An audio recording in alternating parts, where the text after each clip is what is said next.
I was placed next to the trash bin at our family dinner, and my mom said it was symbolic. Yeah, that was the word she used. Symbolic. I sat there blinking, trying to process what she'd just said. The smell of reheated casserole and Lysol clashed in the air. My fingers instinctively tightened around the edge of the table. I could feel the cheap wood pressing into my palm, grounding me, because everything inside me suddenly felt like it was floating. She smiled across the table. One of those tight, smug little smiles she's perfected over the years. "You throw out what's broken," she added casually, like she was commenting on the weather. Then my dad chuckled, that awful low-pitched kind of laugh that says more than words ever could. She's been broken for years. I don't remember blinking or breathing. I just remember the way my stomach dropped like I was falling through the floor and couldn't grab onto anything. I glanced around the table. No one said anything. Not my brother, Cyrus, who was already busy checking something on his smartwatch. Not Lana, his wife, who was too busy taking aesthetic photos of the roasted carrots. Grandpa Ernie kept chewing slowly, eyes fixed on his plate like it might offer an escape. And there was my daughter, Lyric, next to me. 8 years old, curly hair tied in 2 mismatched puffs, holding a plastic cup with both hands. She looked up at me with those big, wide eyes of hers, confused, hurt. I couldn't even look at her for more than a second. Not like that. Not with her seeing me like trash. I tried to laugh it off. That hollow, brittle laugh we all use when we're trying not to break in front of people who want us broken. "Well, guess I'm the lucky one with the breeze from the trash bin," I said, nudging my chair slightly. No one laughed, not even politely. Valerie, my mom, just turned her attention to Grandpa, asking if he wanted more gravy. Like I hadn't just been publicly discarded. My skin felt hot, like every cell in my body was blushing in humiliation. I could feel a bead of sweat sliding down my back, even though the house was freezing. Typical. Mom always cranked the AC for dinners, said it kept people alert. I guess that was her way of controlling things. Keep the room cold so no one got too comfortable, so no one forgot who was in charge. I looked at the food in front of me, mashed potatoes, green beans, and a slice of dry turkey breast. Everything felt gray, tasteless. I stabbed at a bean, barely registering the movement of my own hand. In my head, the thoughts started swirling. Why did I come here? Did I really think this time would be different? That they'd see me? Hear me? I'd convinced myself this dinner was a step toward healing. After the divorce, I'd pulled away from the family. Too much judgment, too many whispers. But I missed Grandpa. I missed Sunday dinners and laughter that didn't feel forced. I thought, maybe things could be normal again. Maybe they missed me too. But no, they missed the version of me who kept her mouth shut. The one who apologized even when she was right. The one who didn't make them uncomfortable by existing in her own damn truth. And here I was, seated next to the trash can. Symbolic. My jaw clenched. I felt Lyric's hand find mine under the table. Small, soft, but firm. And in that moment, something shifted. Because Lyric wasn't just watching. She was about to speak. And when she did, nothing in that house would ever be the same again. It's strange, isn't it? How you can walk into a house filled with people you've known your whole life and still feel like a stranger. That's exactly how I felt the moment Lyric and I stepped through my parents' front door that evening. The place smelled exactly the same. Some strange mix of pine-scented cleaner, cigarette smoke that clung to the walls from decades ago, and Valerie's homemade garlic bread. There was music playing faintly in the background. Sinatra, probably. My dad insists it makes dinner feel classy. I remember thinking how nothing in this house had changed, except me. I hadn't been back here for almost a year, not since Nate and I split. It was an ugly divorce, the kind people whisper about behind cupped hands. And my family? They didn't whisper. They judged. Openly. Loudly. And when I didn't take it quietly, they pushed me out without ever saying the words. But I came back for Grandpa Ernie. It was his 80th birthday, and Lyric had made him this ridiculous card with glitter and smiley faces that took her 2 hours. She was so proud of it. How could I say no? I kept telling myself this dinner could be different. Maybe enough time had passed. Maybe hearts had softened. Or maybe I was just lonely enough to believe in things I knew better than to hope for. When we walked in, Valerie was in the kitchen, barking instructions like a military general. Cyrus was already 2 glasses into his favorite Cabernet cracking jokes with Lana. She gave me one of those sugar-dipped smiles, tight, strained like it hurt her cheeks. "Wow, Alara, you look brave," she said. "Brave? Right. That's influencer code for, I can't believe you left the house looking like that." I forced a smile. "Thanks, you look filtered." Cyrus laughed, which annoyed her enough to make my little petty win feel worth it. Dad was in the living room pretending to care about the football game on TV. When I walked in, he nodded at me but didn't get up. No hug, no "good to see you." Just that nod, like I was someone he'd once done business with and barely remembered. Grandpa Ernie, though, he beamed when he saw me. "There's my girl," he said, rising slower than I remembered. His hands were shaky, but his voice still had that warmth I used to live for. "And my favorite great-grandbaby. Come here, Lyric." She ran into his arms like she always did. Didn't feel the tension in the room yet, but I did. Like walking into a room full of thin glass that might crack if I breathed too loudly. They'd already set the table, the long wooden one that had hosted every holiday dinner since I was 10. And that's when I saw it. My seat, the one by the trash bin, a folding chair, slightly lower than the rest, no place card, no cushion. I paused. Valerie glanced over. "Oh, I figured you'd want to sit close to the kitchen, you know, in case Lyric needed something." Right, because in her world, a woman without a husband must always have her hands full. I nodded and said nothing. I didn't want to start a war, not yet. I helped Lyric into her seat, then sat down in mine, already feeling like I'd made a mistake coming, and I hadn't even taken a bite yet, but it wasn't until Valerie made that comment, "It's symbolic," that I realized they hadn't just set the table, they'd set the stage, and I was the performance. Only this time, I wasn't playing the role they wrote for me. I kept telling myself it was just a chair, just a folding chair next to a trash bin, near the kitchen, not a declaration, not a threat, but my body knew better. My shoulders curled in slightly like I was bracing for something. My hands kept twitching in my lap. I wasn't even cold, but I rubbed my arms like I could erase the discomfort clinging to my skin. Dinner started like it always did, with Valerie controlling the conversation like a conductor, guiding the rest of us through a symphony of fake smiles and thinly veiled insults. She asked Cyrus about his latest investment property like he'd just cured cancer. Lana bragged about hitting 50,000 followers for her wellness blog. Every time I spoke, it was like I dropped a pebble into a black hole. No one responded. No one acknowledged. And then came the question, "So, Alara," Valerie said, cutting her roast chicken with almost surgical precision, "are you still at that call center job?" Still. That word burned.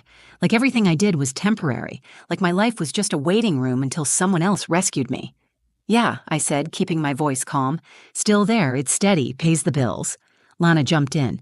"Oh, you must be exhausted taking calls from angry people all day." I'd cry. "She's been crying for years," Dad muttered, not even looking up from his plate. Cyrus snorted. Grandpa frowned. I felt the laugh before I heard it, that tight, acidic sound that burst from my throat before I could swallow it. Glad to see the family's still great at turning dinner into an intervention. Valerie didn't even blink. "We're just concerned. You've changed. You used to have such promise." That word, promise. It hit me like a slap, like my entire worth was a potential I never cashed in on, like I was a failed investment in their family portfolio.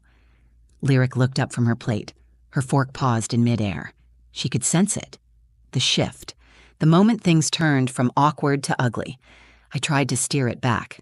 I shouldn't have, but I did. "Well, some people's idea of success looks different," I said, picking up my water glass. My hands were trembling.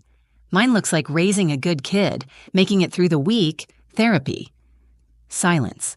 Then Valerie smiled, that awful rehearsed smile. "That's what I mean," she said sweetly. "You used to be full of ambition. Now you talk like a woman who's given up." I stared at her. Words formed in my head but refused to come out. I saw myself from the outside, sitting in that ugly folding chair next to the trash, surrounded by people who were supposed to love me. supposed to protect me. And then came the moment that cracked it wide open. "I put Alara there on purpose," Valerie said, pointing casually toward my chair like it was just another piece of furniture. "It's symbolic, really. You throw out what's broken." Cyrus laughed, wine glass raised. "That's poetic." Then Dad added, "She's been broken for years." And that was it. The world narrowed into sound and heat and shame. I didn't cry, not in front of them, but my breath caught in my throat. My vision blurred, not from tears, but from pure disbelief. They really meant it. And then I felt it. Lyric shifting beside me, her little legs scraping the chair as she slowly stood up. I turned toward her, confused. She stood on her chair, wobbly but firm, her chin raised, her eyes blazing. I knew that look. It was the same one I used to see in the mirror years ago, before I forgot who I was trying to protect. She opened her mouth, and in 5 words, she burned it all down. At first, I thought she was just standing to grab something, maybe a napkin, maybe to whisper a question. She was only 8.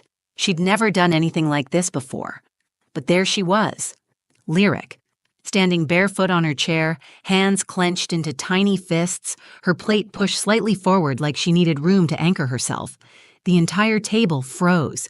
Even Valerie looked up from her roast chicken, fork halfway to her mouth. My heart dropped into my stomach.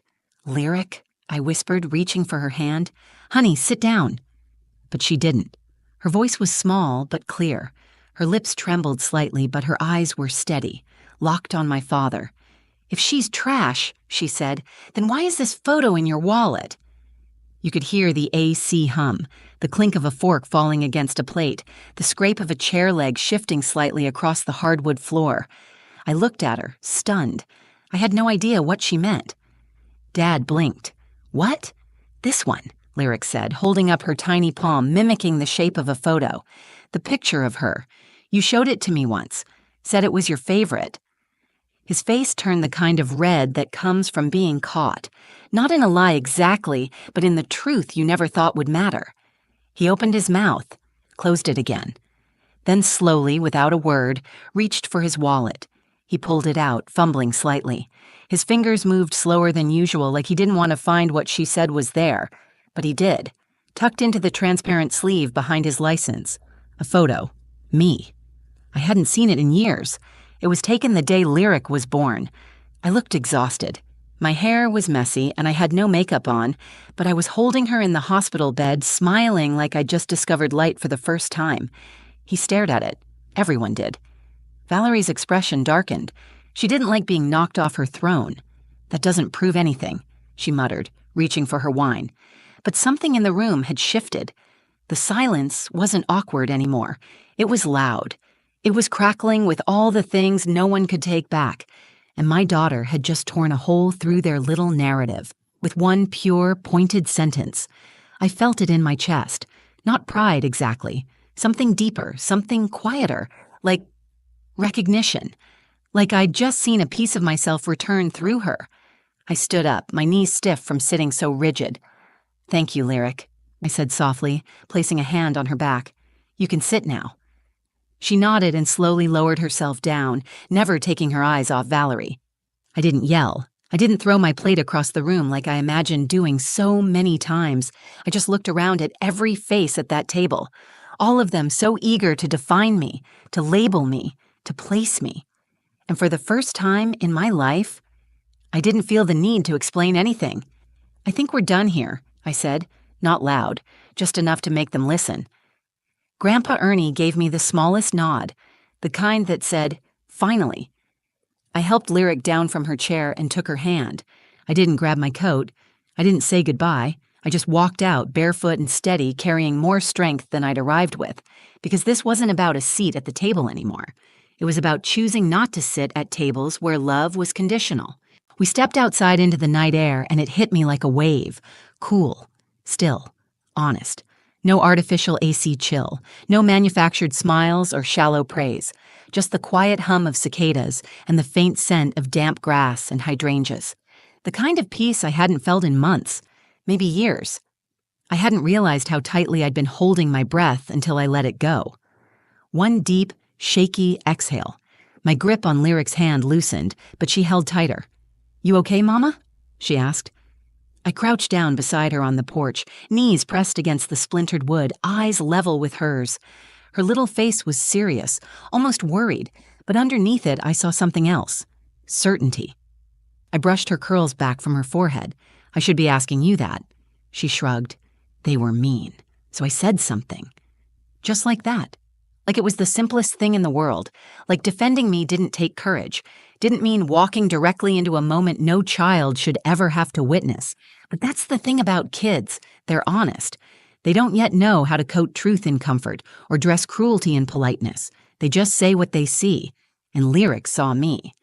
I sat down fully on the porch and pulled her into my lap. She laid her head on my shoulder like she used to when she was smaller, when the world felt safer. And in that moment, I felt it. Not rage, not shame. Power. A kind of power that doesn't yell or demand. The kind that settles deep in your bones and says, you walked through the fire, and you're still here. I'd spent so long trying to earn my family's acceptance. Bending, shrinking, performing. And yet all it took to unravel their version of me was 5 words from an 8-year-old with a backbone they didn't expect. That night, after we got home, I tucked Lyric into bed.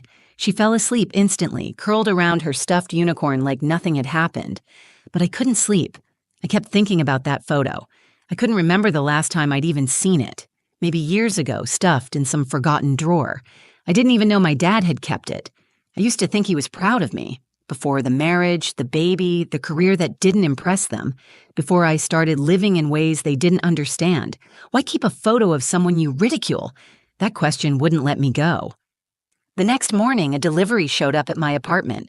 A small package with Grandpa Ernie's name scribbled across the label in his signature shaky handwriting. Inside was a wooden picture frame, hand-carved. He used to do that as a hobby when I was a kid. And inside it, that photo, the same one from Dad's wallet. Behind it, folded in half, was a note in Grandpa's shaky pen. Even broken things can hold the most value. Some people don't know how to see it, but I do. Keep building yourself. Love, E. I sat there on the floor of my tiny kitchen, tears slipping silently down my cheeks. Not because I was sad, because someone had seen me, really seen me and didn't flinch. Not my mother, not my father, not my brother, my child, and my grandfather. I placed the frame on the windowsill. It catches the light every morning now. A reminder. I'm not broken. I was buried.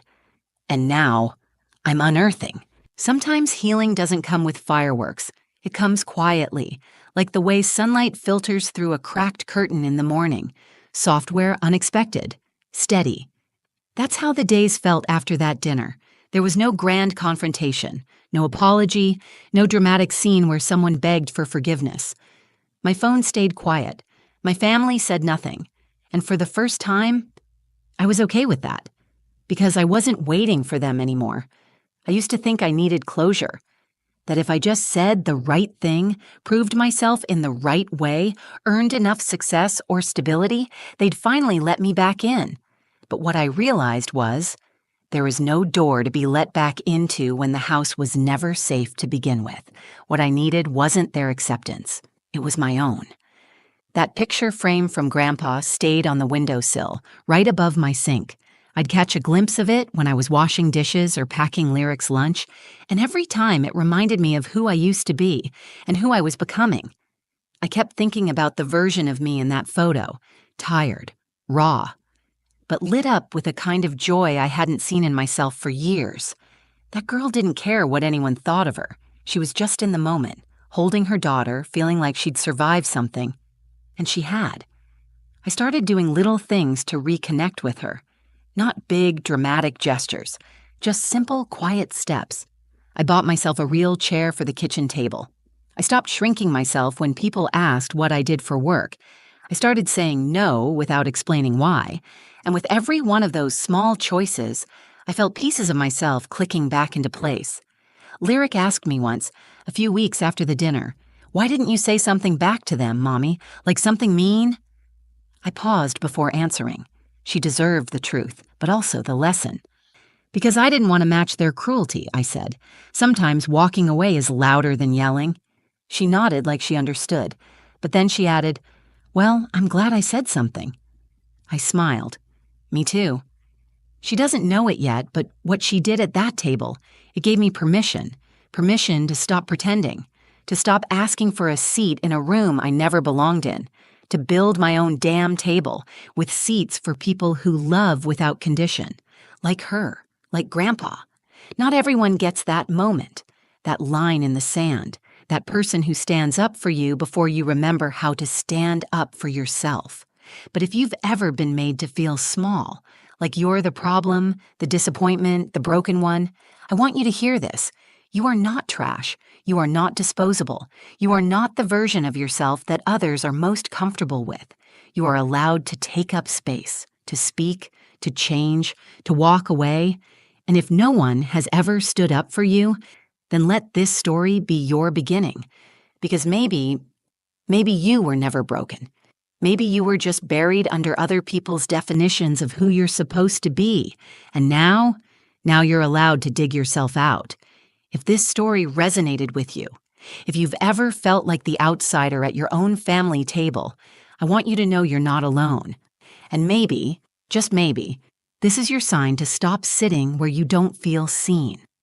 If you found even a piece of yourself in this story, I'd love for you to share it. Maybe someone else out there needs to hear it too. Don't forget to give this video a like if it meant something to you. Drop a comment and tell me your story. I read every single one. And hit that subscribe button so you never miss these real, raw moments we share together. Thank you for being here, for feeling this with me. Until next time, protect your peace and always choose the seat where you feel powerful.